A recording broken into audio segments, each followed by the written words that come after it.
किसी भी ग्रंथ का तात्पर्य निर्णय देना हो, जो कर्म मार्ग के बड़े धुरंधर लोग हैं वो मीमांसक कहे जाते हैं। मीमांसक लोग ऐसा कहते हैं कि किसी ग्रंथ का तात्पर्य निर्णय करना हो, 7 वस्तुओं से उस ग्रंथ को निकालो, अपने आप ही पता चल जाएगा इस ग्रंथ का मूल तात्पर्य क्या है, कहना क्या चाहता है।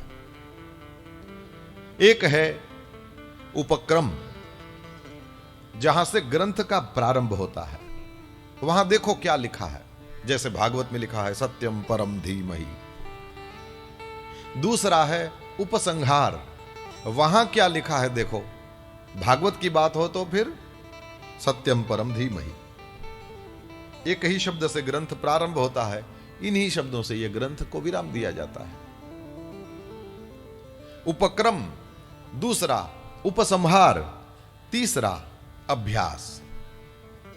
अभ्यास का मतलब है उसमें बार बार किन वस्तुओं का वर्णन आता है, बार बार किस बात की ओर इंगित किया जाता है, अभ्यास। 3, चौथा अपूर्वता, पहले के ग्रंथों में नहीं कहा गया है ऐसा इस ग्रंथ में क्या कहा गया है, यह देखने से उस ग्रंथ के तात्पर्य का निर्णय होता है। उपक्रम, उपसंहार, अभ्यास, अपूर्वता, 5वां फल। इस ग्रंथ के पाठ का, मनन का, चिंतन का, इसके स्वाध्याय अभ्यास का फल क्या है, यह बताएगा इसका तात्पर्य किस में है। छठा उपपत्ति, इस ग्रंथ में वो जो कहना चाहते हैं उस पक्ष को अलग अलग प्रमाणों के द्वारा बल दे करके और उस पक्ष को नहीं ठहरने दे, ऐसे ऐसे जितने भी उत्तर पक्ष हों या पूर्व पक्ष हों उनको हटाना और अपने पक्ष की प्रतिष्ठा करना, ऐसे उदाहरण देना, ऐसे सिद्धांत रखना उपपत्ति कही जाती है। और अर्थवाद, मूल बात को कहने के लिए बहुत सारी और बातें भी होती हैं। जैसे कथा सुनानी है भागवत की, लेकिन पूजा की जाती है, पोथी की पूजा की जाती है, शोभा यात्रा होती है, वक्ता पहले आसन पर विराजमान होने से पहले उस ग्रंथ को दंडवत करता है, परिक्रमा करता है, यजमानों के द्वारा ग्रंथ की पूजा होती है, फिर सब बैठ जाते हैं और ये प्रारंभ होता है। ये सामान्य जो आसपास की बातें हैं जो करना ही पड़ता है उसको अर्थवाद कहा है।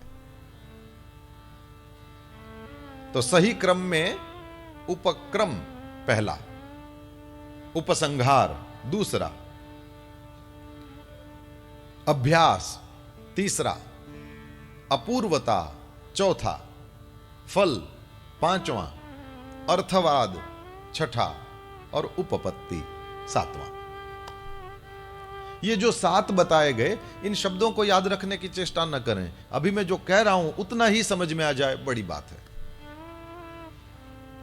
लोकमान्य तिलक जी के श्रीमद् भगवद गीता रहस्य ग्रंथ से मैं इस श्लोक को उठाकर लाया। कहते हैं इस विषय में उन मीमांसकों का एक प्राचीन और सर्वमान्य श्लोक है किसी ग्रंथ के तात्पर्य निर्णय का। कहते हैं उपक्रमोपसंहारो अभ्यासो अपूर्वता फलम अर्थवादोपपत्तिश्च लिंगम तात्पर्य निर्णये। यह तात्पर्य का निर्णय करने के 7 साधन है। जब भी अवसर प्राप्त हो इन चीजों की, इन 7 से भगवद गीता को भी पास करो और जैसे जैसे देखते जाओगे आपको पता चलता जाएगा गीता कहना क्या चाहती है, इसका तात्पर्य किस में है। जैसे प्रारंभ में ही अर्जुन जी मोह में ग्रस्त हो गए। वैसे पढ़ते हैं तो हमको लगता है कि बहुत बड़े समाज शास्त्री हैं, बहुत बड़े धर्मज्ञ हैं, बड़े धर्मशास्त्र के ज्ञाता हैं और सोशियोलॉजी या स्पिरिचुअलिटी में बड़े आगे बढ़े हुए हैं। ये जो कह रहे हैं अहिंसा के बड़े पुजारी हैं, ऐसा लगता है। वो तो कृष्ण परमात्मा हैं जिन्होंने इन चीजों को सुन करके, इस प्रवचन को सुन करके, मेरे गुरुदेव भगवान कहते हैं ताली नहीं बजाया कि क्या प्रवचन करता है, क्या स्पीच है तेरी, गजब है। नहीं, भगवान श्री हरि ने उसको नपुंसक कहकर के गाली दिया। ताली न बजा करके भगवान ने गाली दिया है। भगवान ने उसको सही मार्ग पर लाने के लिए उसके उस मोह पर बड़े बड़े मुदगर मारे हैं। क्यों? उसको नष्ट करना है। इसीलिए परमात्मा श्री हरि का प्रारंभिक प्रवचन ही कुतस्त्वा कश्मलमिदम विषमे समुपस्थितम अनार्य जुष्टमस्वर्ग्यम अकीर्तिकरम अर्जुन। अर्जुन, इदम कश्मलम त्वा कुतः, ये कश्मल तुझ में कहां से घुस गया? स्वामी राम सुखदास जी ने कश्मल शब्द का अर्थ किया, ये मोह कहां से आ गया तेरे में? ये अनार्य जुष्टम, जुष्टम सेवितम, अनार्य जुष्टम, ये आर्यों के द्वारा सेवित नहीं है। अस्वर्ग्यम, यदि ये करेगा जो प्राप्त धर्मयुद्ध है, इससे मुंह मोड़ेगा और वो भी इस तरह मोह में फंस करके, अस्वर्ग्यम, स्वर्ग में नहीं जाएगा तू। अकीर्तिकरम, यदि तू ये कहे कि परलोक की मुझे कोई नहीं पड़ी है, मैं तो अपने स्वजनों को देखूंगा, अर्जुन इससे कीर्ति की भी प्राप्ति नहीं होगी, ये अकीर्तिकरम। कुतस्त्वा कश्मलमिदम विषमे समुपस्थितम, ये सम स्थान पर उपस्थित नहीं हुआ है, ये विषमे उपस्थितम हुआ है। ये कभी पोरबंदर में ही भागवत कथा सुना रहा था, तो विदेश की दो लड़कियां कथा सुन रही थी। तो मैंने कहा वो जड़ भरत जी ने हिरण को बचाया और हिरण को ही पालते रहे, अंत में मरे तो हिरण ही होना पड़ा। उन दोनों को बड़ा खराब लगा, एनिमल लवर्स, बड़ा खराब लगा। दूसरे दिन मेरे पास आकर के कहते हैं क्या हिरण को बचाना, किसी प्राणी को बचाना कोई बुरी बात है? उसको हिरण बनना पड़ा। मैंने कहा तुमने सवाल सही पूछा है और पूछ लिया, ये बहुत अच्छा किया। ये विषमे समुपस्थितम समझाने की चेष्टा कर रहा हूं। मैंने ये कहा उनको कि that was right thing at wrong time. बात अच्छी होना ही पर्याप्त नहीं है, उसका समय भी ठीक होना चाहिए। हम सही हैं इतने से बात नहीं बनती, हमारा सत्य समाज के द्वारा स्वीकृत भी होना चाहिए। इस देश में बड़े बड़े ज्ञानी लोग हुए और हम और आप भी अपने आप को कोई कम नहीं समझते, लेकिन हमारा सत्य चलना चाहिए। सत्य के केवल होने से बात बनती नहीं है, सत्य चलना चाहिए। सामने वाले को भी उस सत्य का स्वीकार करने का वो होना चाहिए, तब जाके बात बनती है। श्री कृष्ण परमात्मा कहते हैं कितनी अच्छी तू बात कर रहा है, लेकिन ये टाइम गलत है। इदम कश्मलम विषमे समुपस्थितम, समझदार आदमी होगा इतने में ही समझ जाएगा ये विषम है, ये कोई सही जगह पर तुम्हें ये जो प्रवचन कर रहे हो इसकी शोभा नहीं है।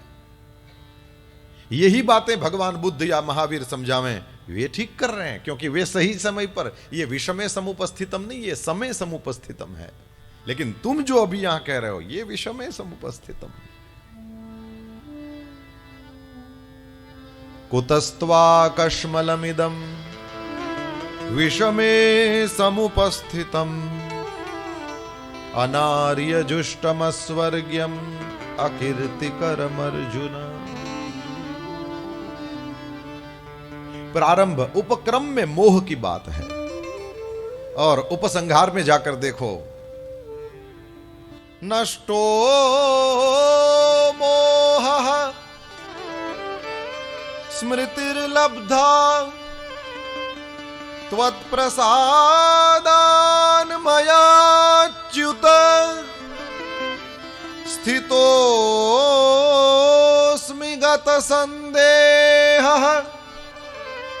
करिष्ये वचनं तव करिष्ये वचनं तव करिष्ये वचनं तव। नष्टो मोहः, मोहः नष्टः। कहां से ये मोह हो गया? उपक्रम, मोह नष्ट हुआ, उपसंहार, ये तात्पर्य है। उपक्रम उपसंहार में जो लिखा है ये तात्पर्य है। गीता का तात्पर्य कर्मवादियों की दृष्टि से, मीमांसकों की दृष्टि से मोहनाश।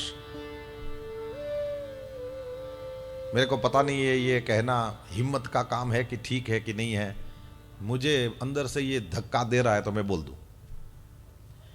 कर्म का भी मोह होता है, सेवा का भी मोह होता है, किसी को मदद करने का भी मोह होता है। ध्यान न दें तो भक्ति भोग बन जाती है, वहां भी मोह घुसता है। और बहुत ज्यादा अपने को ज्ञानी मानना, ये ज्ञान में भी मोह घुसता है। काशाय वस्त्र वाले ने ताली बजाया, मेरे इस विचार को पुष्टि मिल गई।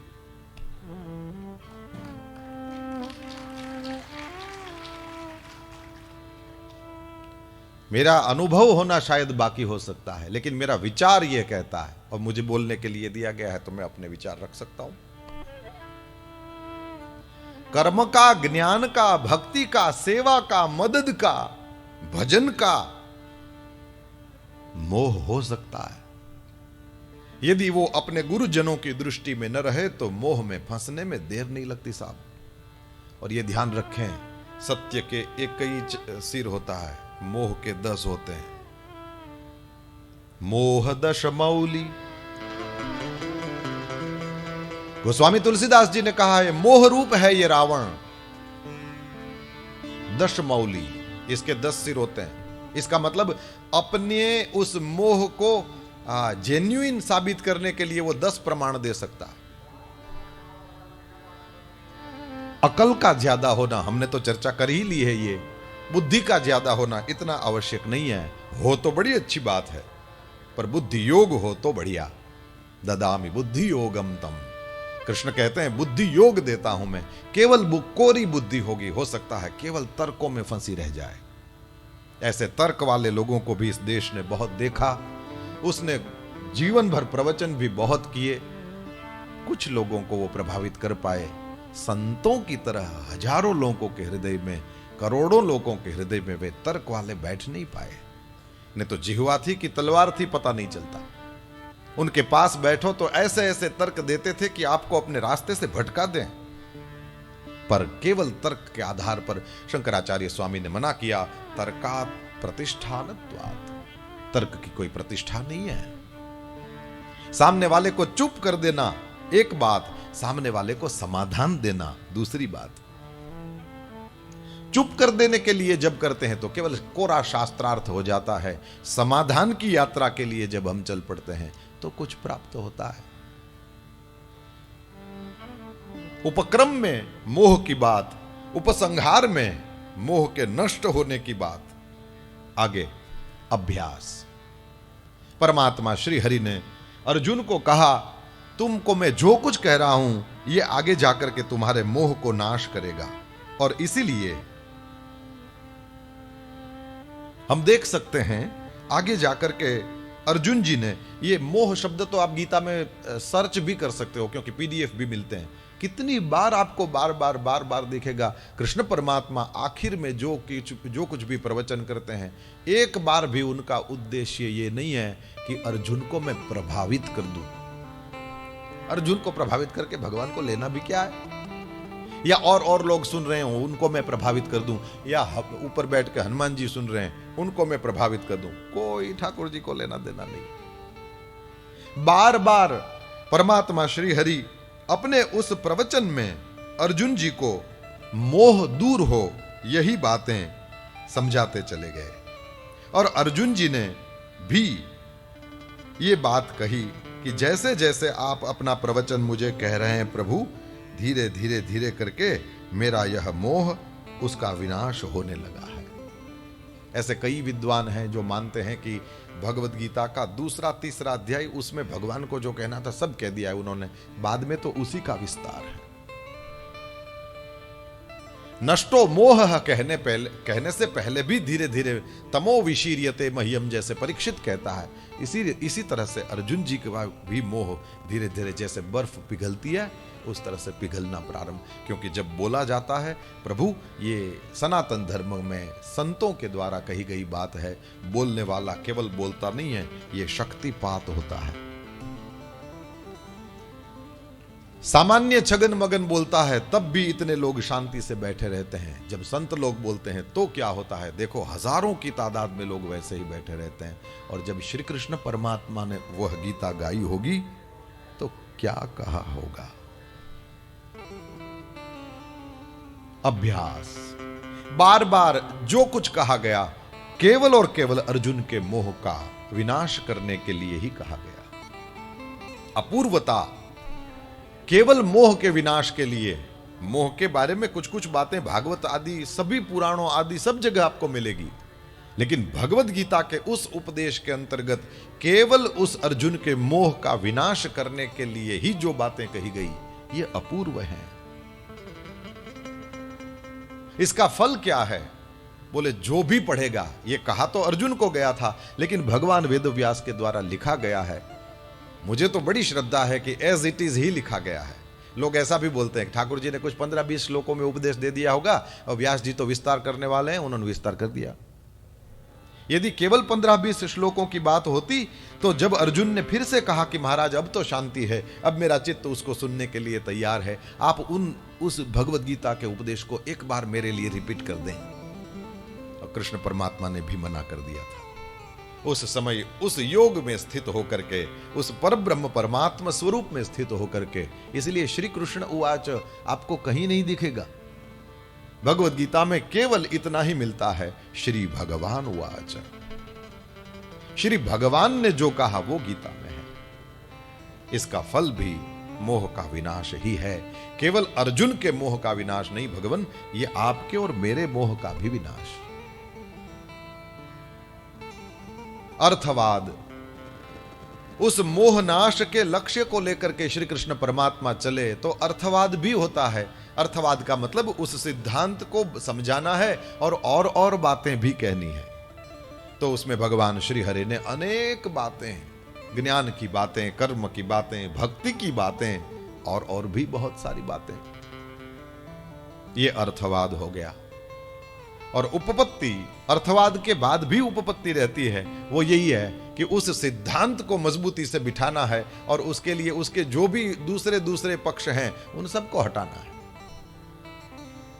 क्या गारंटी देते चलते हैं परमात्मा? ये तू अभी बैठा है, तुझको लगता है ये मिथ्यैष व्यवसायस्ते प्रकृतिस्त्वाम नियोक्ष्यति, तू वास्तव में लड़ने लड़ाने वाली प्रकृति का क्षत्रिय है। यदि तू इस तरह से बैठ भी जाएगा तो थोड़ी देर ही बैठा रहेगा, ये तो लड़ने ही वाले हैं। तू यदि बैठ गया तो ये जो इधर आमने सामने खड़े हैं ये तो पक्का लड़ने वाले हैं। और इनको लड़ते देखकर, गर्म गर्म खून को धरती पर गिरता हुआ देख करके, साई साई करते वाणों को एक दूसरे के ऊपर प्रहार करते देख करके, धनुष्य की वो प्रचंड टंकारों को सुन सुन करके तू भी बैठ नहीं पाएगा। अभी जो तू कह रहा है ना, ये सब मिथ्यैष व्यवसायः, एष व्यवसायः मिथ्या। कृष्ण ने कहा ये तू जो कह रहा है वो कह ही रहा है। यदि ये शुरू हुआ, बार बार यदि शंख बजे, भेरियां नफीरियां बजने लगी, समझ लेना तू बैठ नहीं पाएगा।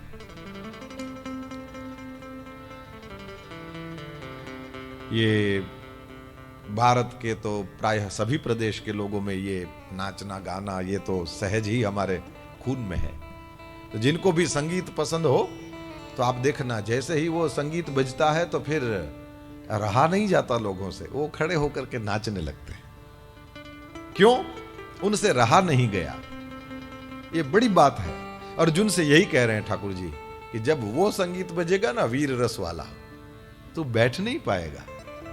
तेरा स्वभाव ही लड़ना लड़ाना है और तू ये धर्म युद्ध करेगा ही। अभी मेरी बात मान करके उठ जाएगा तो भी ठीक है, और नहीं तो फिर तू बाद में खड़ा होगा, लेकिन तेरे से रहा नहीं जाएगा। प्रकृतिस्त्वाम नियोक्ष्यति, तुम्हारी प्रकृति ही ऐसी है, तुम्हारा स्वभाव ही ऐसा है, इस वजह से ये तो होना ही है। क्या गारंटी देते हैं? निमित्त मात्रम भव सव्यसाचिन, इन लोगों को ऑलरेडी मैं मार चुका हूं, अब तो तुम्हें कुछ नहीं करना, तुम निमित्त बन जाओ। चिंता मत करना, मेरी शरण में रहोगे, मैं ही तुम्हें समस्त पापों से मुक्त कर दूंगा।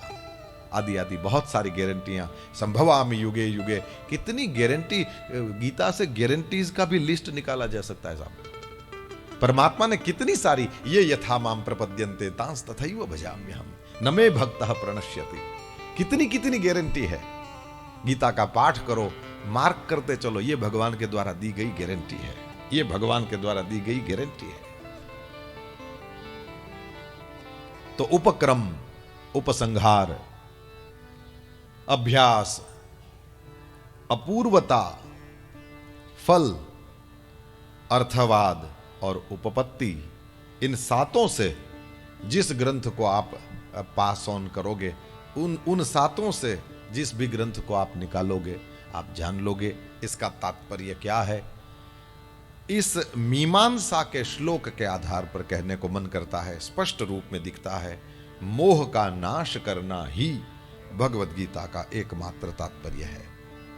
फिर वह मोह, जैसे मैंने कहा, कर्म का, सेवा का, दूसरों की मदद करने का भी हो सकता है। अपने ही ज्ञान से अपने ही यदि प्रभावित हो जाएं तो अपने ज्ञान में चिपका हुआ मनुष्य ज्ञान में भी मुग्ध हो सकता है, अपने रूप में मुग्ध हो सकता है, अपने कंठ में मुग्ध हो सकता है, अपने संपत्ति और वैभव में मुग्ध हो सकता है। ये मोह कहीं भी हो सकता है, और ऐसे किसी भी मोह में आप फंसे हों, उससे मुक्त कराने का काम भगवत गीता करती है। भगवत गीता छुड़ाने का काम करती है, इसलिए इसको मोक्ष का शास्त्र कहा जाता है। मोचनम मोक्षः, छुड़ाना, यही भगवत गीता का काम है। और यदि सब जगह से छूटे हो तो मैं मुक्त हूं, यह भी मोह हो सकता है, उससे भी परमात्मा बचाएगा यदि आप उसके पास बैठोगे। यह ऐसी दिव्य भगवत गीता को प्रणाम करें। उस परब्रह्म परमात्मा ने बड़ी कृपा करके हम सबको यह ज्ञान दिया। यदि हम, अब मैंने जहां से शुरू किया था, यदि हम अपने इस ग्रंथ की कीमत नहीं करेंगे तो फिर वो मोटिवेशनल स्पीकर्स बैठे ही हैं, आपके ही इस 15 रुपये में मिलने वाले ज्ञान को आपसे ही 5,000 रुपया लेके आपको ही सुनाएंगे, 4 इंग्लिश के वर्ड्स बोलेंगे और फिर आपको पता नहीं चलने देंगे कि ये इसी में लिखा था जो 15 रुपये में मिलता है। अपने जीवन का विकास करने के लिए, अपने व्यक्तित्व का विकास करने के लिए, अपने पर्सनल और पर्सनालिटी के डेवलपमेंट के लिए हमको भगवत गीता पढ़ना चाहिए। आप बच्चा हो, काम लगेगी, आप युवा हो, ये पक्का काम लगेगी, और आप यदि वृद्ध भी हो, आपको ये काम लगेगी। इससे फायदे वाली चीज, मैं गुजराती आदमी हूं, आपको फायदा दिखाऊंगा तो इससे फायदे वाली चीज दुनिया में आपने देखी नहीं होगी। हाँ जी, आपका स्वभाव कैसा भी क्यों न हो, आप गीता के पास बैठो। मैंने जहां से प्रारंभ किया था उस अंतिम वाक्य को फिर से बोल करके मैं गीता की इन बातों को पूरा करूंगा, और वो ये कि आप इस पुस्तक को हाथ में लेके थोड़ी बैठते हो साहब, आप श्री कृष्ण के साथ बैठते हो, और श्री कृष्ण की अपॉइंटमेंट मिल जाए, उनके साथ बैठने का अवसर मिल जाए, कोई अभागा ही होगा जो छोड़ देगा। जय भगवद गीते।